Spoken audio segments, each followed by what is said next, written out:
नमस्कार, स्वदेश न्यूज के खास प्रोग्राम स्वदेश एजेंडा में आप सभी का स्वागत है। मैं हूं आपके साथ राखी। और जिस तरीके से नई सरकार की शपथ की तैयारियां हो रही हैं, नई तकरार भी होगी, ऐसे ही स्वदेश न्यूज अब आपके लिए स्वदेश एजेंडा लेकर आया है।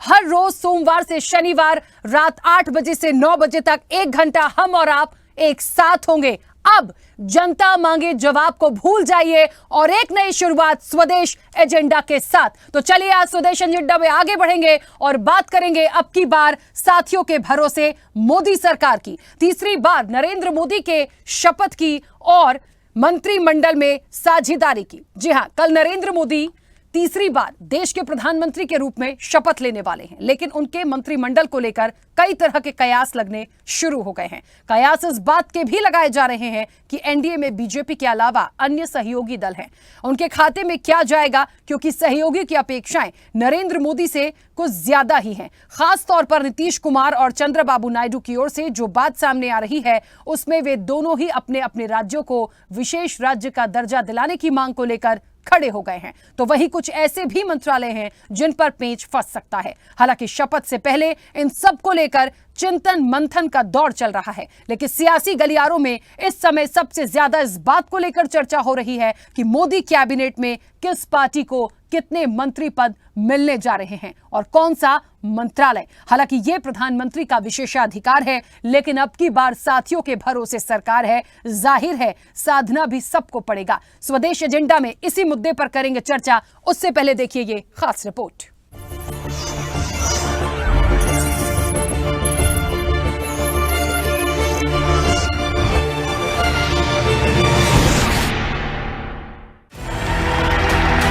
मैं नरेंद्र दामोदर दास मोदी ईश्वर की शपथ लेता हूं। नरेंद्र मोदी पंडित जवाहरलाल नेहरू के बाद वो दूसरे नेता हैं जो देश में तीसरी बार प्रधानमंत्री पद की शपथ लेने जा रहे हैं। अब 2014 व 2019 के मुकाबले भले ही अब की बार मोदी सरकार उतने दमखम और बीजेपी के सिंगल बहुमत के साथ नहीं आ पाई हो, लेकिन एनडीए के साथियों पर मोदी को पूरा भरोसा है, पूरा विश्वास है। सबका साथ मिलेगा और देश का विकास होगा। अब नरेंद्र मोदी 9 जून को तीसरी बार देश के प्रधानमंत्री के रूप में शपथ लेने जा रहे हैं, जिसमें उनके साथ कुछ कैबिनेट व कुछ राज्य स्तर के मंत्री भी शपथ ले सकते हैं, जिसमें सहयोगी दलों के कुछ नेता भी हो सकते हैं। इसकी रणनीति की जिम्मेदारी जेपी नड्डा, अमित शाह, राजनाथ सिंह जैसे नेताओं को सौंपी गई है। सूत्रों की माने तो प्रधानमंत्री पद के लिए चुने गए नरेंद्र मोदी के मंत्रिमंडल में 27 से 30 मंत्री शामिल होने की उम्मीद है, जिनमें से लगभग 1/3 एनडीए के सहयोगी होंगे।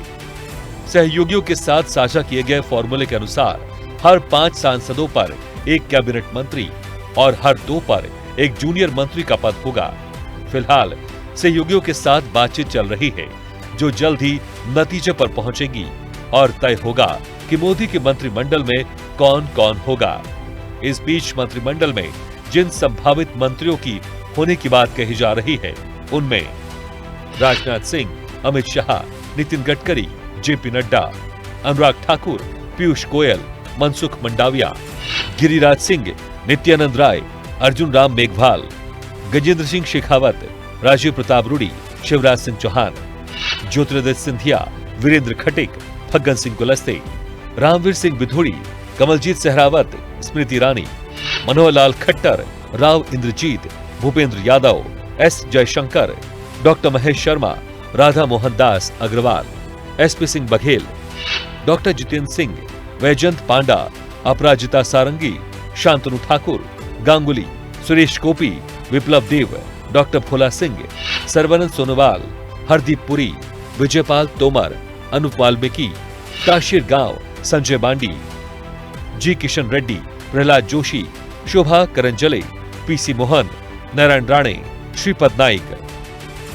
तो वही सहयोगी दलों की बात करें तो जेडीयू से रामनाथ ठाकुर, दिलावर कामत, लल्लन सिंह, शिवसेना से श्रीकांत शिंदे या प्रताप राव जाधव, अपना दल से सुनीलाल, अनुप्रिया पटेल, आरएलडी से जयंत चौधरी, एलजेपी से चिराग पासवान, जेडीएस से कुमार स्वामी, टीडीपी से राम मोहन नायडू, के रविंद्र कुमार, एनसीपी से प्रफुल्ल पटेल, आजसू से चंद्र प्रकाश चौधरी।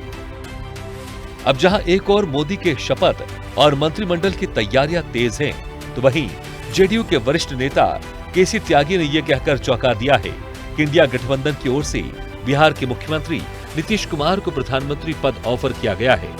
उधर नए मंत्रिमंडल गठन से पहले ही टीडीपी और नीतीश कुमार के नेतृत्व वाली जेडीयू ने भाजपा पर दबाव बनाना शुरू कर दिया है। जिस प्रकार से टीडीपी ने अपने मंत्रालयों की मांग की है, उसी प्रकार से नीतीश कुमार ने भी उनको कौन कौन सा मंत्रालय चाहिए।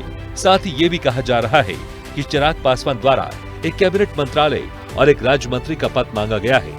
ऐसे में कहा जा सकता है कि मोदी के सामने चुनौतियां कम नहीं है। अब देखने वाली बात ये होगी कि 3.0 की सरकार में मोदी कैसे चुनौतियों से निपटते हैं। स्पेशल रिपोर्ट, स्वदेश न्यूज। तो जाहिर तौर पर देखिए, चुनौतियां तो है ही, शपथ होनी है और मंत्रिमंडल विस्तार को लेकर जिस तरीके से लगभग सभी तैयारियां हो चुकी हैं, पीएम नरेंद्र मोदी अभी से, इसलिए नरेंद्र मोदी कहना चाहिए, मुझे लगता है शपथ हो जाए उसके बाद हम कहेंगे पीएम नरेंद्र मोदी। वैसे भी बहुत सालों से कहते ही चले आ रहे हैं, एक दिन का और, कल उनकी शपथ हो जाए और फिर कहेंगे। लेकिन मुझे लगता है जो तैयारियां हैं और जो संभावित नाम जो हमने आपको यहां दिखाए हैं, लगभग माना जा रहा है इनमें से बहुत लोग होंगे जो शपथ लेंगे। देखिए, ये बात इसलिए भी है क्योंकि ये विशेषाधिकार प्रधानमंत्री का हो सकता है किसको कहां कैसे देखना है, लेकिन यह बात बिल्कुल सच है कि जिस तरह से शपथ की तैयारी है, किसकी कितनी भागीदारी, क्योंकि बिना भागीदारी के नहीं होगा, वो उनको कहीं ना कहीं देना ही पड़ेगा। मुझे लगता है पूरा मंथन आज दिन भर चला है, अहम बैठकें हुई हैं और अब कल वो जो शपथ होगी उसके बाद सारी तस्वीर सामने आ जाएगी। तो चुनौतियां तो हैं, थोड़ा सा टेंशन भी होगा, कोई रूठे ना, सबको मना के रखना है, लेकिन ये जो पूरा एक प्रारूप सामने आएगा, ये कितनी सफलता के साथ देश की जनता ने जिस भरोसे के साथ आगे भेजा है उस पर खरा उतरेगा, उन चुनौतियों को पार पाएगा, ये एक बड़ा सवाल है। चर्चा पर चलेंगे, तमाम मेहमान हमारे साथ जुड़े हैं। सबसे पहले आपका परिचय करा दें। भारतीय जनता पार्टी का पक्ष रखने के लिए संदीप सचदेवा हमारे साथ जुड़े हैं। संदीप जी, बहुत स्वागत चर्चा में जुड़ने के लिए। कांग्रेस का पक्ष रखने के लिए पुष्पलीला कोंडरू जी जुड़ी हैं। पुष्पलीला मैम, आपका भी बहुत स्वागत है। समाजवादी पार्टी का पक्ष रखने के लिए मीसम जैदी हमारे साथ जुड़े हैं। मीसम जी, आपका भी बहुत स्वागत है। आम आदमी पार्टी का पक्ष रखने के लिए सैयद मोहम्मद तकी हमारे साथ जुड़े हैं। सैयद मोहम्मद तकी जी, आपका भी बहुत स्वागत है। राजनीतिक विश्लेषक हैं दीपक कुमार गुप्ता। दीपक जी, आपका भी बहुत स्वागत है। और स्वदेश न्यूज के managing editor RP Srivastava ji हमारे साथ जुड़े हैं। आरपी श्रीवास्तव जी, आपका भी बहुत स्वागत है। चर्चा की शुरुआत सबसे पहले संदीप जी आपसे। मेरी आवाज पहुंच रही है?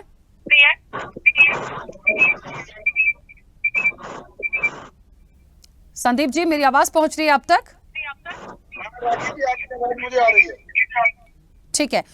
मेरा जो ऑडियो है, मेरा जो साउंड है, बहुत इको हो रहा है, थोड़ा सा डिस्टर्बेंस है, बट ठीक है, उसको हमारी टेक्निकल टीम क्योंकि है लगातार, वो हमारी चर्चा में को सुनती रहती है, वो ठीक करेंगी। संदीप जी, बेहद महत्वपूर्ण सवाल ये है कि तैयारियां लगभग हो चुकी हैं, जो बची हैं वो भी हो जाएंगी कल तक। कितनी बड़ी चुनौती मानते हैं भागीदारी की? सरकार चलाने की तो ठीक है, बाद में पूछूंगी, ये जो शपथ की तैयारी, किसकी कितनी भागीदारी, ये भागीदारी जो है ये कितनी बड़ी चुनौती है फिलहाल?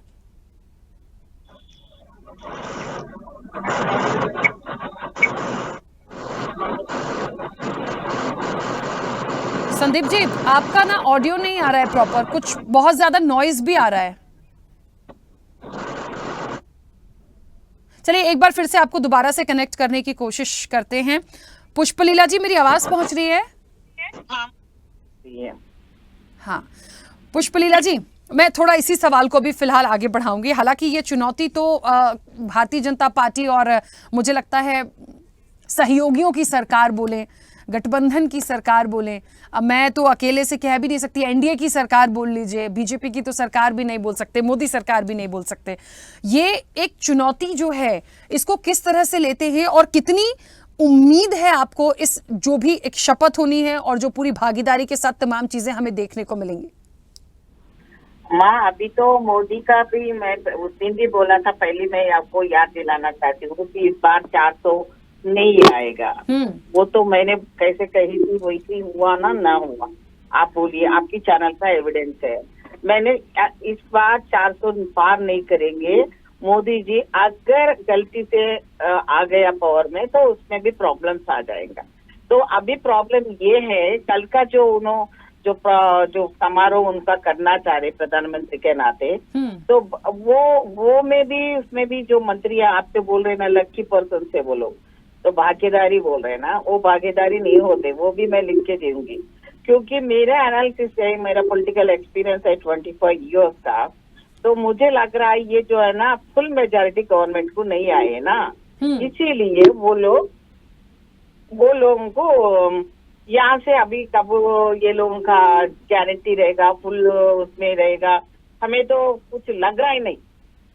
तो क्योंकि ये लोग तो डिमांड ऐसा रहेगा कि फुल मेजॉरिटी वाला तो अपने आप चलाया था, अभी इस बार नहीं होगा, क्योंकि ये पोर्टफोलियो चाहिए, ये डिमांड करेंगे, वो डिमांड करेंगे, ऐसे जो मोदी का अभी फुल हवा नहीं रहे।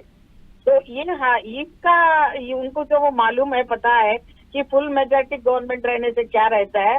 अभी किसी का जोड़न में गठबंधन में इन्होंने सरकार बनाया, तो ये गठबंधन का हमारा जो अभी गवर्नमेंट है, जो टाइट बनेगा या कब नाक बोलते ना, वो कभी छीके तो गिर जाने का जैसा बराबर हो जाता है। तो स्ट्रॉन्ग गवर्नमेंट बनने का तो उम्मीद ही नहीं है।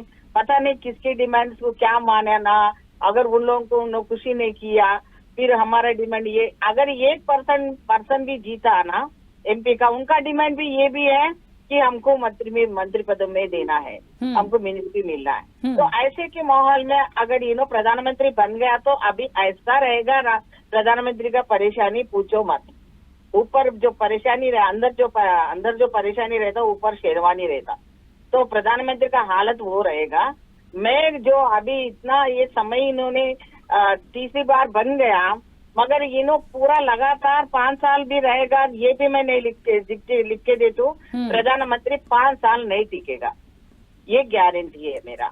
और मेरा एनालिसिस से ये लग रहा है कि जो मंत्री वर्ग में लेना चाह रहे, कैबिनेट में लेना चाह रहे, हमारा डिमांड है, देखो तेलुगु राष्ट्र में तेलंगाना, आंध्रा का, तो हमारा जो अभी तो 8 लोग एमपी से, वहां से आंध्रा पे भी चंद्रबाबू नायडू को ले लिया है। अभी इन लोगों का जो भी है डिमांड्स रहते, फुलफिल करेगा तो एक बात है, अगर नहीं करेगा तो फिर गड़बड़ में पड़ेगा। पता नहीं कब किससे मिलेगा, कब से जोड़ेगा, कब कौन किस गवर्नमेंट को गिरा देगा, ये भी है। ठीक है, मुझे लगता है पुष्पलीला जी, मुझे लगता है ये कल तक में अभी सारी चीजें और आ जाएंगी सामने, क्योंकि शपथ तो होनी है। वो कितने दिन साथ देंगे, कितने साल साथ देंगे, ये बात का विषय है। फिलहाल तो ये बहुत बड़ी भागीदारी वाला सवाल है कि वो भागीदारी में शामिल कौन कौन हो रहा है। मुझे लगता है अपनी इस चर्चा से ज्यादा चिंता जो है वो नरेंद्र मोदी की होगी फिलहाल, कि अभी हमको करना क्या है, क्योंकि सबने अपनी कंडीशंस तो रखी है, ये तो पहले से ही साफ हो चुका था। मुझे लगता है ये भागीदारी वाला जो सवाल है ये बड़ा अहम है इस वक्त। संदीप जी, आवाज पहुंच रही है मेरी? हाँ, आ रही है जी आपकी आवाज। हाँ, मेरी आवाज आ रही है? हाँ, संदीप जी अब आ रही है। बहुत छोटा सा सवाल जो मैंने पहले आपसे लिया था कि तैयारी शपथ की तो है, लेकिन सर ये किसकी कितनी भागीदारी, जैसे पुष्पलीला जी अभी कह रही थी कि वो अभी भी श्योर हैं कि आगे कुछ नहीं होना आप लोगों का, क्योंकि जो शर्तें आई हैं सहयोगियों की उसको ही फुलफिल करने में आपको बहुत दिक्कत जाएगी। देखिए, ये इनके मुंगेरी लाल के हसीन सपने हैं। भारतीय जनता पार्टी पिछले 10 साल से एनडीए गठबंधन की सरकार चला रही है।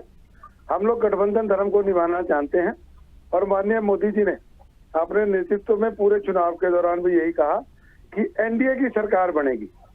ये चुनाव से पहले ही बड़ा स्पष्ट था कि एनडीए की सरकार बनेगी, और जिसमें भारतीय जनता पार्टी 370 सीटें और एनडीए 400 से अधिक सीटें लेकर आएगा।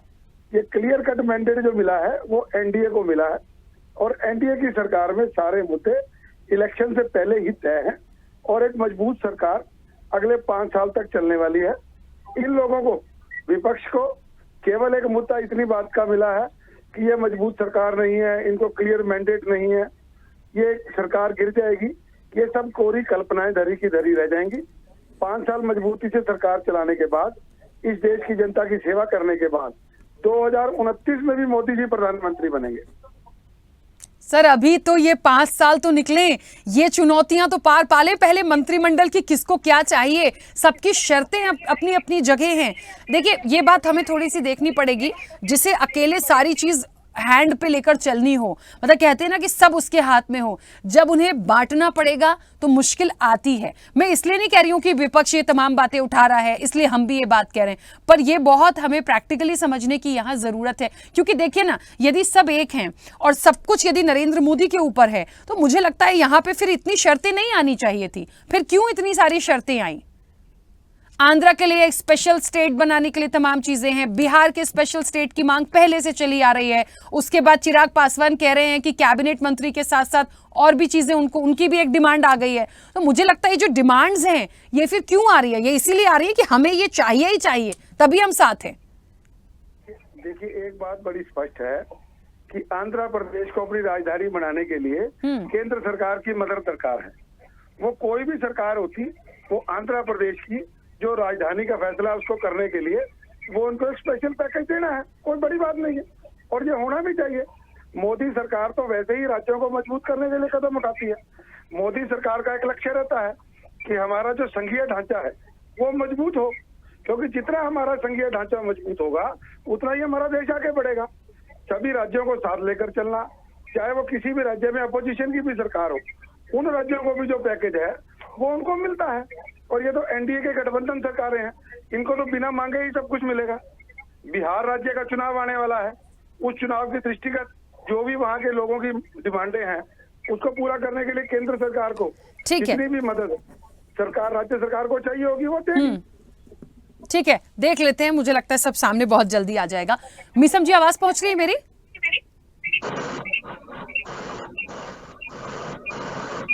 मीसम जी, आप आवाज सुन पा रहे हैं मेरी? आपकी आवाज नहीं आ रही है। हाँ मीसम जी, आपकी भी पता नहीं क्यों बहुत ज्यादा नॉइस आ रहा है। मीसम जी, नॉइस बहुत आ रहा है, मैं कैसे बात करूंगी? आप बोलेंगे मैं सुन नहीं पाऊंगी। बोलिए, कुछ बोलिए। एक बार फिर से कनेक्ट करने की कोशिश करते हैं क्योंकि ऐसे में क्या प्रॉपर चर्चा नहीं हो पाएगी। सैयद मोहम्मद तकी जी, मुझे सुन पा रहे हैं? सर म्यूट किया आपने? मैंने म्यूट नहीं किया। हाँ ठीक है, आ रही है, आपकी आवाज आ रही है। सैयद मोहम्मद तकी जी, मैं 2 सवाल आपसे करना चाहती हूँ। एक तो यही है हमारी जो टैगलाइन मुख्य चर्चा जो आज की है, शपथ की तैयारी, किसकी कितनी भागीदारी। आप किस रूप में किसकी कितनी भागीदारी देखते हैं? क्योंकि आप भी इंडिया ब्लॉक का एक हिस्सा हैं, मुझे लगता है आप भी अब उस एक विपक्ष में हैं मजबूत, जहां पे यदि सामने सरकार है और भागीदारी की बात हो रही है तो मुझे लगता है आप भी उस चीज़ को समझ सकते हैं। तो एक तो वो, दूसरी चीज़ मैं आपसे व्यक्तिगत रूप से भी एक बात पूछना चाहती हूँ। यहाँ पे आज काफ़ी बैठक हुई इंडिया ब्लॉक की भी, और काफ़ी ये चर्चाएं आ रही थी, कांग्रेस की अहम बैठक थी, उसमें ये बात आई है कि आम आदमी पार्टी के साथ गठबंधन को खत्म कर देना चाहिए दिल्ली और हरियाणा में तमाम चीज़ों को देखने के बाद।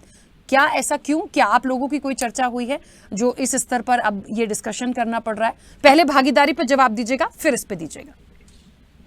देखिए राखी जी, मैं आपको जानना चाहता हूँ, पहले मोदी जी ने जब 2014 में सरकार आई थी उन्होंने बात बड़ी जोर से उठाई थी, गवर्नमेंट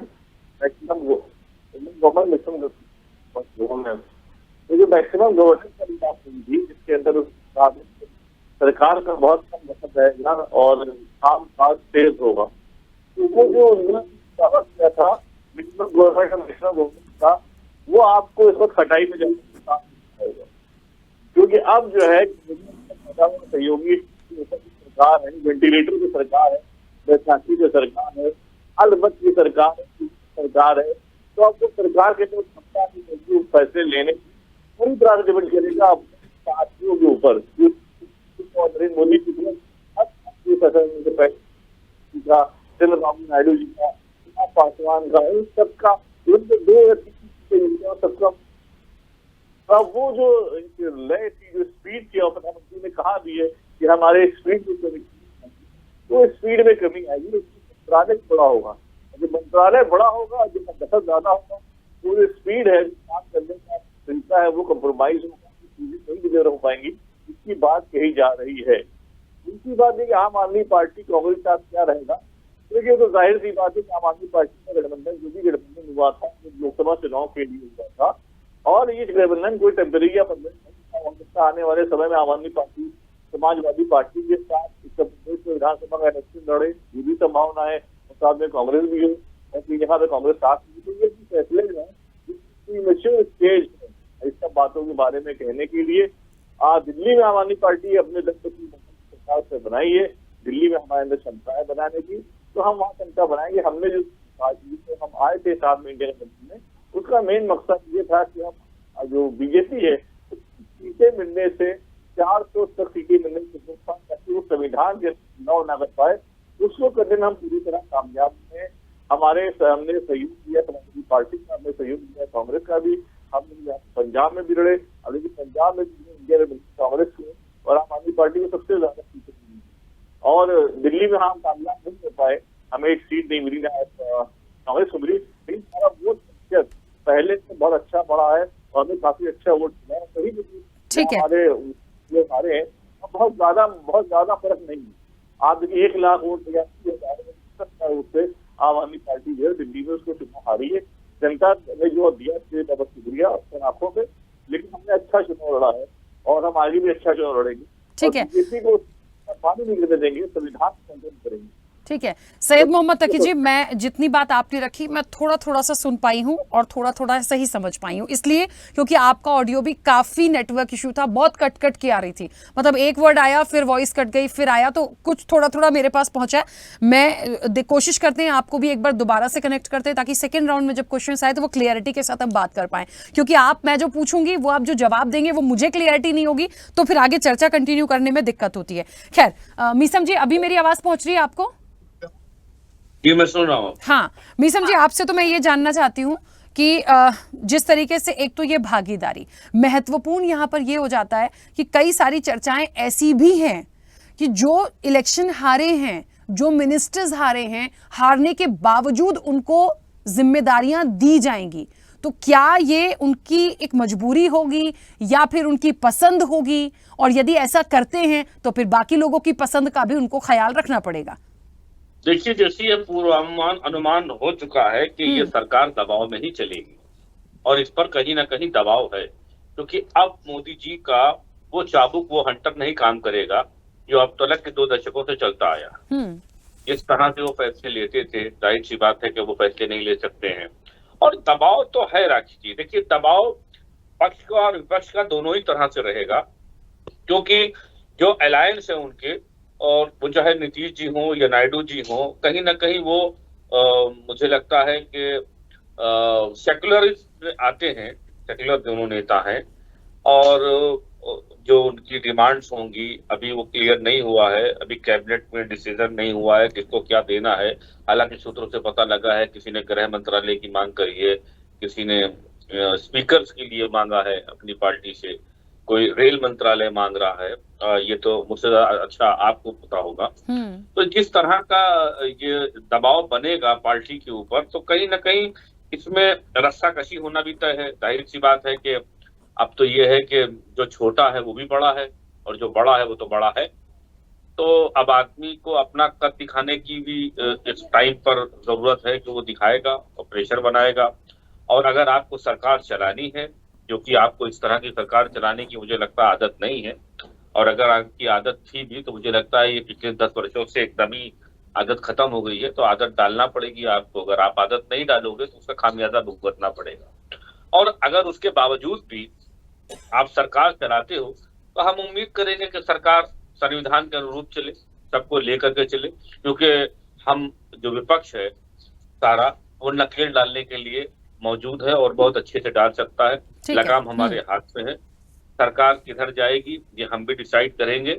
और अगर ये सरकार संविधान के अनुरूप नहीं चली, लोकतंत्र के अनुसार नहीं चली, तो जाहिर सी बात है कि विपक्ष के पास इतनी ताकत है कि वो अब सदन कैसे चलेगा ये बात भारतीय जनता पार्टी को अच्छी तरह से सिखा सके। क्योंकि इससे पहले आपको याद होगा, जब भी हमने इस बात का विरोध किया, जब भी कुछ लोगों की आवाज को उठाना चाहा, जब भी हमने संविधान की बात कही, तो हमें ये कह करके बाहर कर दिया गया कि हम संविधान चलाना नहीं चाहते।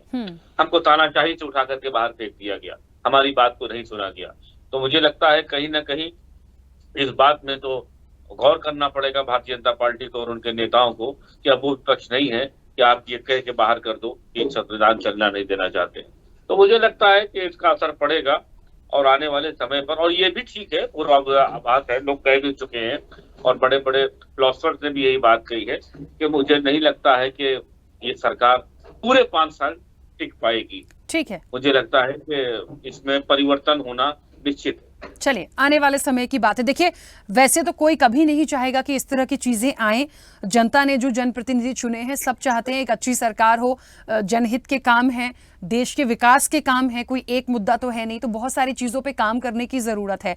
लेकिन फिर भी कहीं कोई दिक्कत आई, कहते हैं ना कि सहयोगियों का यदि सहयोगियों की पसंद नहीं बन पाई तो फिर हो भी सकता है दिक्कत। तो लेकिन मुझे अभी फिलहाल ऐसी स्थिति नहीं दिखती। जब तक ये पूरी चीजें फाइनलाइज नहीं होती हैं तब तक कुछ भी नहीं कह सकते हैं। दीपक जी, मेरी आवाज पहुंच रही है? दीपक जी, हाँ, आपकी आवाज आ रही है, लेकिन वीडियो लिंक कट गया। हाँ ठीक है, वो आपको वापस से कनेक्ट कर देंगे। मेरी ऑडियो यदि प्रॉपर पहुंच रही है तो प्लीज, मैं सवाल ले रही हूँ अपना। और क्या दीपक जी क्या मानते हैं? देखिए, ये पक्ष विपक्ष की जो बातें हैं कि सरकार कितनी चलेगी, 1 साल चलेगी, 5 साल नहीं चलेगी, ये एक बात की बात अलग है। लेकिन ये बात है, इसे कितनी बड़ी चुनौती मानते हैं नरेंद्र मोदी के लिए, क्योंकि प्रधानमंत्री पद की शपथ उन्हीं को लेनी है, ये बिल्कुल तय हो चुका है।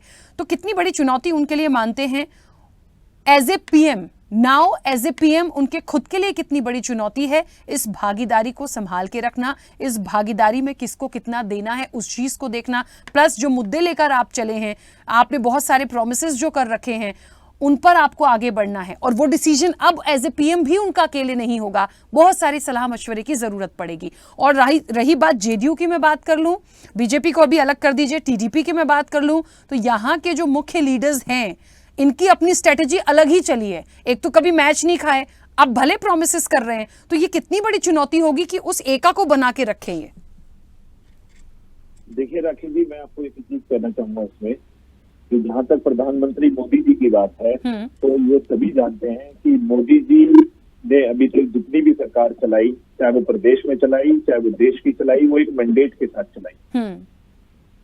तो उनके पास एक्सपीरियंस को देख करके ये समझना तो थोड़ा सा अचमंजस खुद प्रधानमंत्री मोदी जी के लिए भी है होगा कि जब वो प्रधानमंत्री की शपथ लेकर के अपनी कैबिनेट को लेकर के आगे बढ़ेंगे, रिफॉर्म करेंगे, कैबिनेट का रिफॉर्म करेंगे, तो उसको कैसे चलाएंगे। क्योंकि अभी तक अगर हमने कभी भी प्रधानमंत्री मोदी जी के मुंह से नाम जब भी सुना हो, वो ये सुना कि मोदी की सरकार, मोदी की सरकार, समझ रहे। अब ये एनडीए की सरकार बनी है। अब एनडीए की सरकार में जब आप गठबंधन की सरकार में जाएंगे, जिसमें आपको मेन जो आपके पक्ष, जो आपका अलायंस है, वो जेडीयू और टीडीपी के साथ है। जेडीयू नीतीश कुमार जी की है। नीतीश कुमार जी ने इंडिया अलायंस का गठन करा था, किस सोच से करा था वो सबको पता है। उस सोच से वो कहाँ हटे ये भी सबको दिखता है, कोई कहता है कोई नहीं कहता है। लेकिन अब दोबारा वहीं पे जाके खड़े हो गए कि मोदी जी को अब नीतीश कुमार जी की भी जरूरत है और चंद्रबाबू नायडू जी की भी जरूरत है। चंद्रबाबू नायडू जी को भी किस तरीके से एनडीए से अलग करा गया था, और फिर बाद में उनके ऊपर किस किस तरीके के एलिगेशन लगे या जो भी लगे, जिसकी वजह से उन्हें जेल भी जाना पड़ा। आज उनको भी एक तरीके से लेके चलना है। तो आज मोदी जी के लिए बहुत ही कठिनाई का समय आने वाला है कि वो कैसे इसको लेके साथ चलेंगे, कि जोड़ के चलना मेरे को तो नहीं लगता कि मोदी जी के सोच में और मोदी जी के काम के तरीके में है। आप समझ रहे हैं। और रही बात की कैसे बांटा जाएगा, ये अपने आप में एक पद है। क्यों? क्योंकि जेडीयू पे आज 12 सीटें हैं। 12 सीटें वाले दल को 16 सीटें वाले दल टीडीपी है। उसके बाद एलजेपी चिराग पासवान जी की है, जिनके पास 5 में से 5 सीटें हैं। तो सबको साधना है। अपना जयंत चौधरी जी हैं, कैसे साधेंगे, किसको क्या मंत्रिमंडल देंगे, किसको क्या पोर्टफोलियो देंगे। आपस में बहुत ज्यादा चीजें ना कॉम्प्लिकेटेड हो जाएंगी। ये कॉम्प्लिकेशन को संभालना मोदी जी के लिए डिफिकल्ट नहीं है, मेरे हिसाब से तो असंभव ही रहेगा। ठीक है, चलिए वापस आती हूँ। आरपी श्रीवास्तव जी, ये बात बड़ी महत्वपूर्ण है। देखिए, एकदम परफेक्ट लाइन है कि शपथ की तैयारी है, अच्छी बात है, सब कुछ बहुत अच्छे से हो जाए, पर किसकी कितनी भागीदारी, सवाल वहीं आके रुक जाता है। मुझे लगता है ये बात है। ये एक देखिए, एक ऐसा फैक्टर आया यहाँ पे भागीदारी का। आज जेडीयू की 12 हैं, टीडीपी की 16 हैं। एक फॉर एग्जाम्पल, यदि ये 5-5 नाम भी मांग ले कि 5-5 लोगों को ये दीजिए, एक अकेले की तो होनी नहीं है, तो उन 5-5 को सेटिस्फाइड करना, चिराग पासवान ने अलग 2-3 डिमांड्स रखी हैं, उनको सेटिस्फाइड करना, प्लस अपने जो हारे हैं उनको भी आप कहीं जगह देने की बात जो चर्चाओं में खूब है, उनको भी सेटिस्फाइड करना।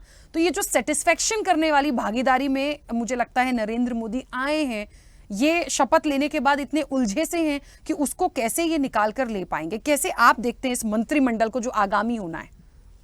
देखिए राखी जी, सबसे बड़ी बात है कि एनडीए की सरकार है और एनडीए को मैंडेट मिला है, और ये मान के चलिए कि इतना मैंडेट है कि 5 साल सरकार चल सकती है। अब दूसरी सबसे बड़ी बात है कि ये हिस्सेदारी वाली बात जो आप कर रही हैं, सवाल ये उठता है कि अकेले जेडीयू अगर ये अड़ जाए कि हम आपको हिस्सेदारी नहीं देंगे, तो उस हालत में नहीं है कि वो जो है, हो सकता है बाहर भी हो जाए तो कुछ नहीं होगा।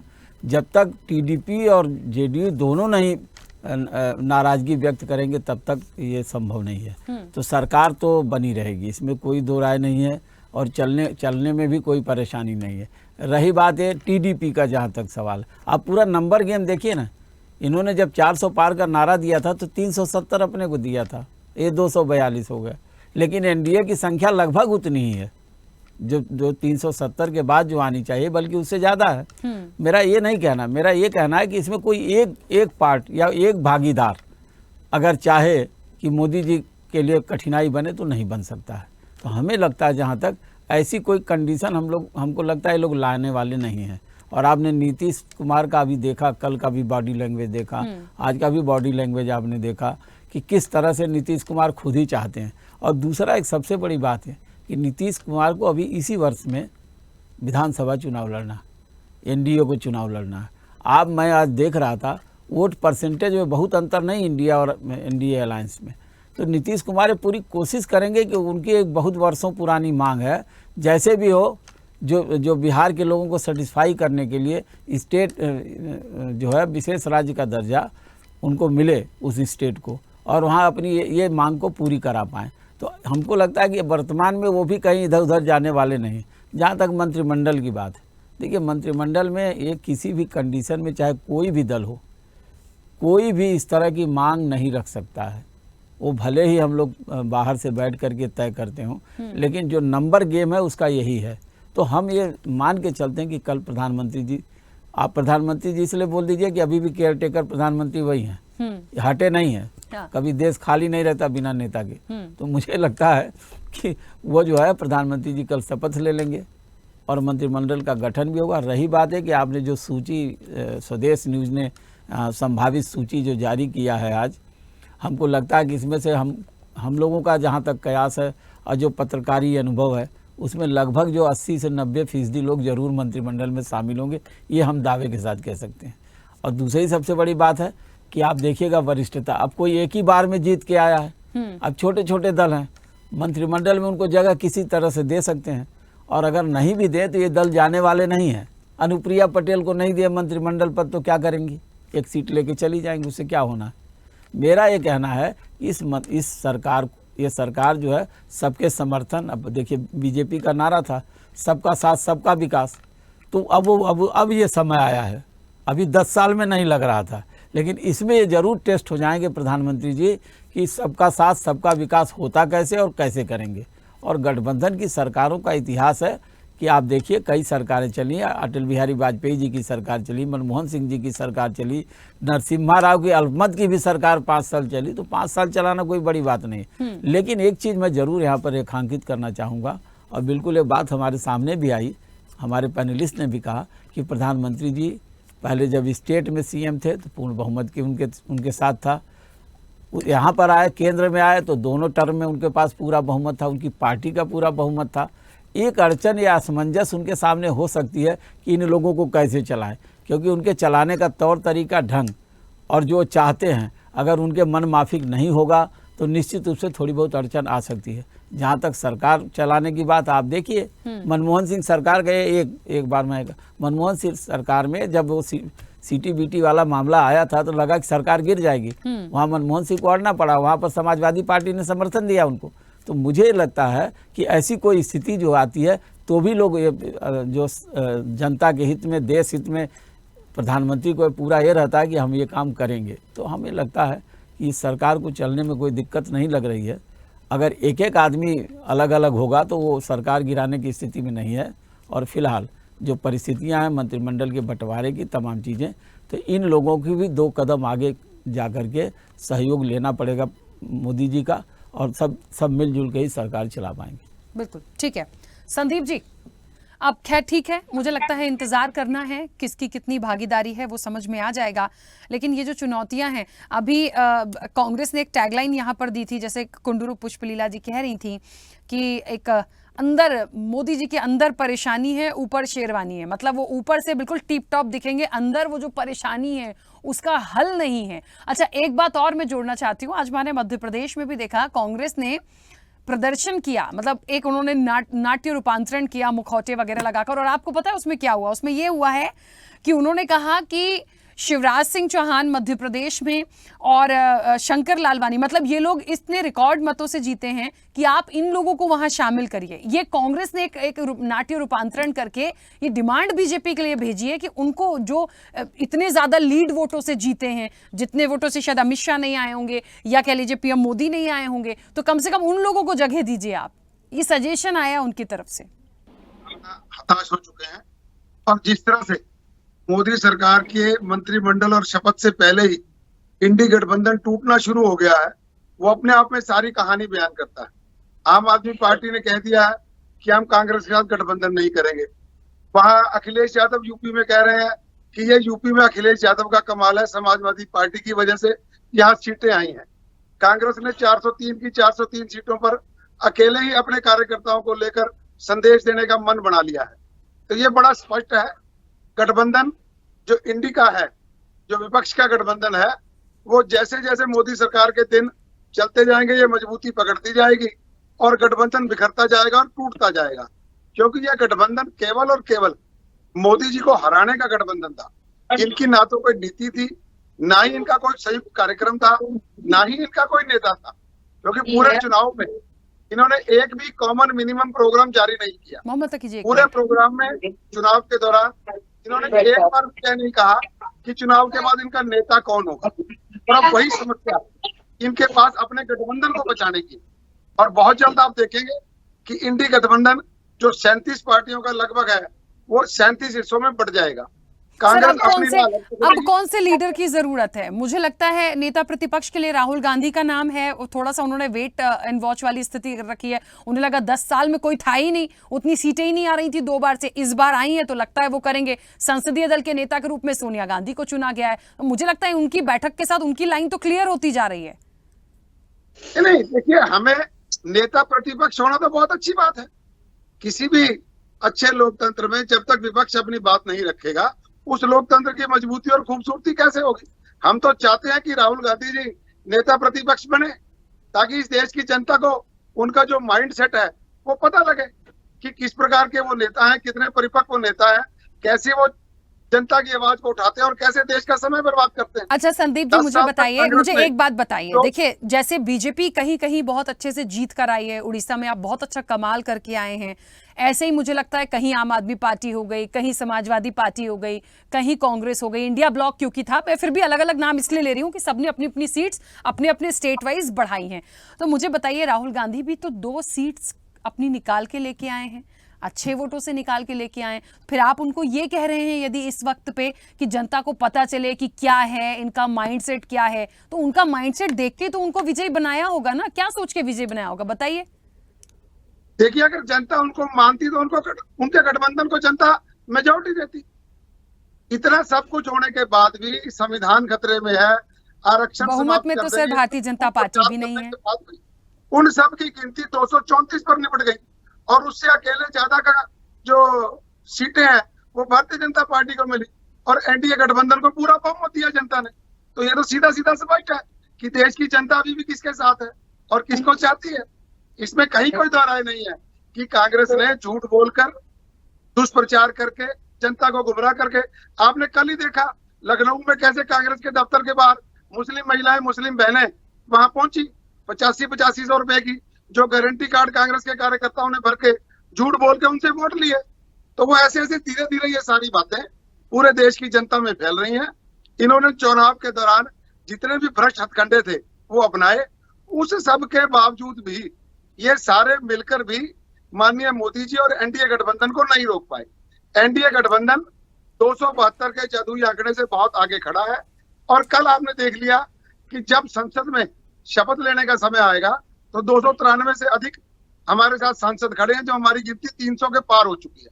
और धीरे धीरे ये संख्या बढ़ेगी और एनडीए गठबंधन की सरकार सर पूरे 5 240 साल में आप 16 और 12 मतलब जेडीयू और टीडीपी के आंकड़ों को प्लस कर लीजिए तो बहुमत आपका होता है। बाकी ठीक है, आप एनडीए बोल रहे हैं, इनमें से कोई भी थोड़ा सा भी नाराज हुआ फिर दिक्कत हो जाएगी। आप मान रहे हैं देखिए इस चीज को? नाराज क्यों होगा, कोई भी नाराज क्यों होगा जब हम सब लोग मिलकर सरकार बना रहे हैं, मिलकर कॉमन मिनिमम प्रोग्राम तो पे फिर आगे इंडिया बढ़ेंगे। अलायंस क्यों टूटेगा सर? मैं वही तो कह रही हूँ कि वो आपको कहते हैं, आप उनको कहते हैं, आपके पास कैसे श्योरिटी इस बात की है कि ये इंडिया अलायंस टूटेगा? हाँ, आम आदमी पार्टी को लेके जो उनकी परफॉर्मेंस को लेके बातें हैं, ये एक उनका सजेशन था बैठक में कि अलग हो जाएं। अब करना नहीं करना उनकी मर्जी है। इंडिया अलायंस तो ऑलरेडी टूटना शुरू हो चुका है। आम आदमी पार्टी के नेताओं ने कह दिया कि हमारा जो गठबंधन था वो लोकसभा तक था। चलिए, हरियाणा में भी कांग्रेस एक मिनट मोहम्मद तकी जी बहुत देर से कोई जवाब देना चाह रहे हैं, उनका थोड़ा सा पॉइंट आ जाए, उसके बाद मैं कोंडरू पुष्पलीला जी के पास जाऊंगी। हाँ बोलिए सैयद मोहम्मद तकी जी, बोलिए। हाँ आ रही है, बोलिए।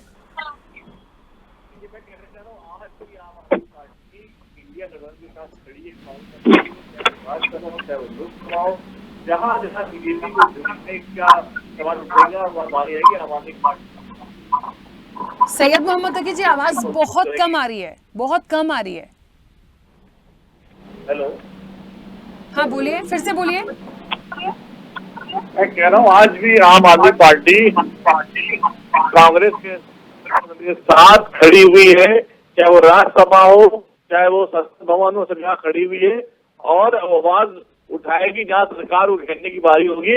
हम साथ में आएंगे और साथ में हैं और कहीं से भी कहीं गठबंधन में कोई दरार नहीं आई। ये सब बीजेपी की मनगढ़ंत बातें हैं, जैसा ये बाहर खुद अंदर है वो बाहर देखते हैं। और दूसरी बात ये कि इलेक्शन होने के बाद, चुनाव होने के बाद इंडिया गठबंधन और मजबूत हुआ है, क्योंकि हम जो ऑब्जेक्टिव लेके चले थे वो ऑब्जेक्टिव हमने पूरा कर लिया है और हमने बीजेपी की सीटें कम कर दी। बीजेपी बैकफुट पे हो गई, पूर्ण बहुमत की सरकार तो बीजेपी की भी नहीं है और पूरी तरह से जो है ये डिपेंड करती है नीतीश जी के ऊपर, चंद्रबाबू नायडू के ऊपर। और ड्राइविंग सीट पे तो चंद्रबाबू नायडू और नीतीश कुमार जी बैठे हैं, मोदी जी को पीछे कर दिया है। तो मोदी जी जो है अपने मनपसंद फैसले भी नहीं ले पाएंगे और इतने सारे लोगों को मंत्रालय बांटा जाएगा तो सरकार ढंग से कैसे काम करेगी? तो रूठने मनाने में ही टाइम लग जाएगा। तो जनता की बात कहाँ तक पूरी होगी, जनता से वादे किए कहाँ पूरी होगी, ये सब देखने वाली बात है। और मोदी जी के पास वो टेम्परामेंट नहीं है जो अटल बिहारी वाजपेयी जी के पास हुआ करता था, जो सबको साथ में लेके चलना, शांत होना, कोई भी आए चलो ठीक है उसको साथ में ले लो, सरकार से चल लेने चाहिए। वो टेम्परामेंट, वो एक्सपीरियंस मोदी जी के पास नहीं है, ना उनके वो तेवर है। तो हो सकता है आने वाले समय में प्रधानमंत्री के चेहरे बदलने पे भी चर्चा हो बीजेपी के अंदर, कि लोग कहीं नितिन गडकरी को लेकर आइए, राजनाथ सिंह को लेकर आइए, शायद मोदी जी के चेहरे को लोग साथ ना पाए। आने वाले 3-4 महीने में आप ये प्रॉब्लम देखिएगा, ये सस्पेक्ट रूप से सामने आएगी। ठीक है, चलिए मीसम जी, क्योंकि एक छोटा सा आपका भी जवाब ले लूं फिर मैं कोंडरू पुष्पलीला जी को पूछूं, आप भी बताइए दीजिए। अभी वो कह रहे थे कि उत्तर प्रदेश में जहां तक है तो अखिलेश यादव है, उनकी वाहवाही ज्यादा हो रही है, वो अपना वर्चस्व ज्यादा दिखा रहे हैं। माना ठीक है, कांग्रेस को थोड़ा सा ग्राफ वहां मिला, बढ़ी, कभी नाम नहीं होता था, इस बार गठबंधन में ही सही हुआ, लेकिन क्या आप लोग ऐसा करेंगे? और साथ है कि नहीं वो भी बता दीजिए, नहीं पता चले थोड़े दिन में अखिलेश जी भी ऐसे करने लगे। ये बीजेपी कह रही है, मैं नहीं पूछ रही हूँ, उनका सवाल है। देखिए, हमेशा से जहां से मैं देख रहा हूं और आपने भी देखा होगा, जो पार्टियां लोकतंत्र की रक्षा के लिए, आम आदमी के लिए, हमारे देश के छोटी छोटी जातियों के लिए, हमारे देश के आदिवासियों के लिए, हमारे देश के जितने भी मजदूर हैं, युवा हैं, किसान हैं, नौजवान हैं, इन सब की लड़ाई लड़ने के लिए जो भी पार्टी आगे आएगी, समाजवादी पार्टी हर उस पार्टी के साथ है और वो गठबंधन नहीं तोड़ेगी।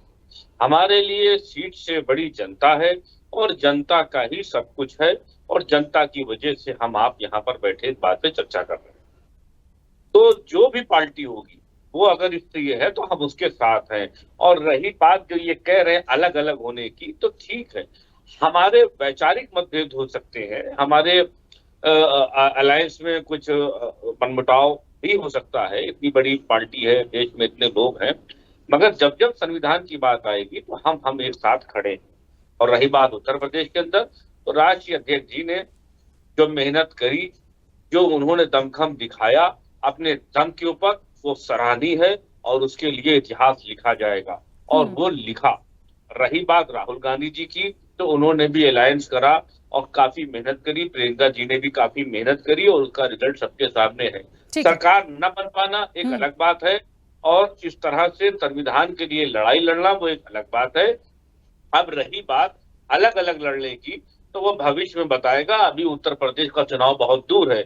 अगर हम अलग लड़ेंगे तो लड़ने के बाद भी हमारी सोच और उन राजनीतिक पार्टियों की सोच, वो चाहे आम आदमी पार्टी हो, कांग्रेस हो या और पार्टियां हो, उन सब की सोच बस एक ही रहती है कि हमारे देश के अंदर किसी गरीब का हनन ना हो, किसी किसान का और नौजवान का नुकसान ना हो, देश के अंदर प्रेम बढ़े, देश के अंदर नफरत खत्म हो। अगर ये मकसद के साथ हम चलेंगे और सच्चे मन से चलेंगे तो हमें लगता है हम हमारा देश और देश ठीक को है। आगे मीसम बढ़ेंगे। जी, मैं बीच में रोकूंगी क्योंकि समय की सीमा है। दीपक जी 1 मिनट दीजिएगा। पुष्पलीला जी, आवाज पहुंच रही मैम? आप भी कुछ कहना चाह रही थी, पहले अपनी बात रख लीजिए, बस थोड़ा जल्दी से। प्लीज प्लीज प्लीज, मेरे लिए टाइम कम ले रहे हैं मेरे, वही बोल रही हूँ। तो मुझे लग रहा है कि ये सब जितने भी कह रहे हैं ना बीजेपी वाला, अभी सपने में रह जा रहे। अभी चेहरा मोदी का लेके गए थे, फिर एनडीए बोल रहे हैं। अभी देखो, उसमें समझ जाना चाहिए, चेहरा मोदी का, नमो मोदी का था, अभी बदल गया।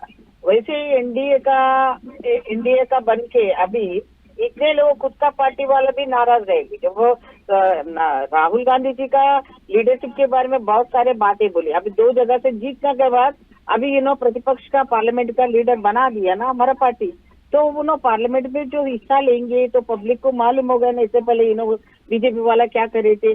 अभी हमारा जो स्मृति ईरानी जी ने वहाँ पर बड़े बड़े बातें बहुत की थी, मगर अभी देखो उनका हाल। मगर उसको भी कैबिनेट में लेना चाह रहे थे, किस वजह से ले रहा मुझे तो समझ में नहीं आ रहा।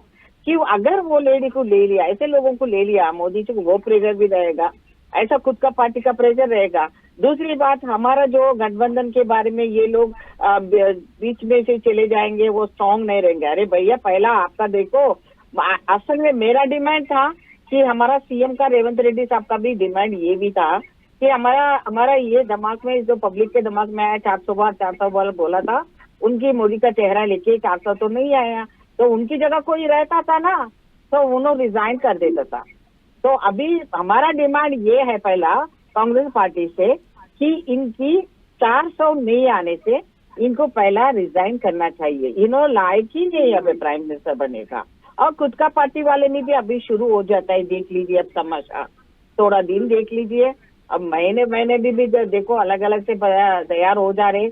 इनकी मोदी का जो अभी तक करा था, उन्होंने पूरा रॉन्ग किया था आरएसएस की वजह से। पुष्पलीला जी, आप इस्तीफे की मांग कर रही हैं, वो शपथ की तैयारी कर रहे हैं, कैसे बात बनेगी? अरे मैडम, वो शपथ जो है ना डर के मारे कर रहे।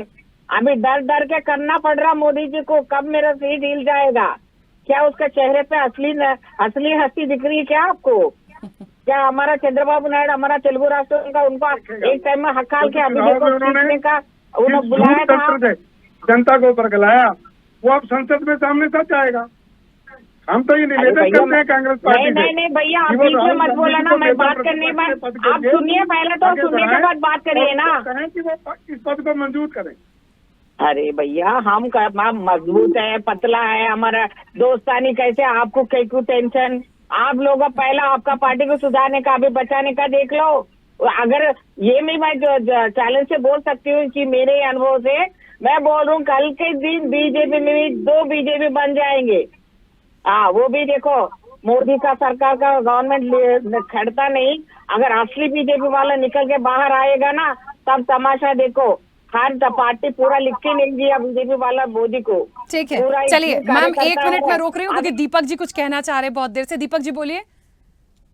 मैडम, मैं ये कहना चाह रहा हूँ कि संदीप जी की मैंने पूरी बात सुनी और संदीप जी से मेरा एक ही सवाल है, क्योंकि ये बीजेपी से है, मैं किसी पार्टी से नहीं हूँ, मैं तो एक नॉर्मल कॉमन मैन हूँ, कि मोदी का मैजिक, मोदी की गारंटी कहाँ चली? अगर मोदी का मैजिक और मोदी की गारंटी चलती तो 400 पार नहीं आती, मैं मानता हूँ, चलो कोई बात नहीं, 350 पार नहीं आती, लेकिन 272 तो आती। यहाँ तो मोदी जी खुद अपनी सीट पे 3 घंटे पीछे रहे, 1,50,000 वोट के आसपास से जीते हैं।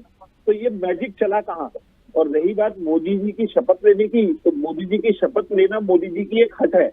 और अभी आप देखिएगा, मैडम बिल्कुल ठीक कह रही हैं कि बीजेपी के इंटरनल लोगों को कैसे संभालेंगे। टीडीपी और जेडीयू को तो छोड़ दीजिए, अभी तो इंटरनल जो 240 सीटें बीजेपी की आई हैं उसमें भी लोगों को संभालना बहुत मुश्किल पड़ेगा ना मोदी जी को। जो मोदी जी ने 10 साल में लोगों के संग मिलकर के कोऑर्डिनेशन नहीं करी, ये दुनिया के जग ने देखा है कि मोदी जी ने किसी भी मिनिस्टर को, किसी भी एमओएस को काम करने के लिए कहीं पे नहीं जा। रेलवे मिनिस्टर भी फीसा काटने नहीं जाते थे, मोदी जी जाते थे।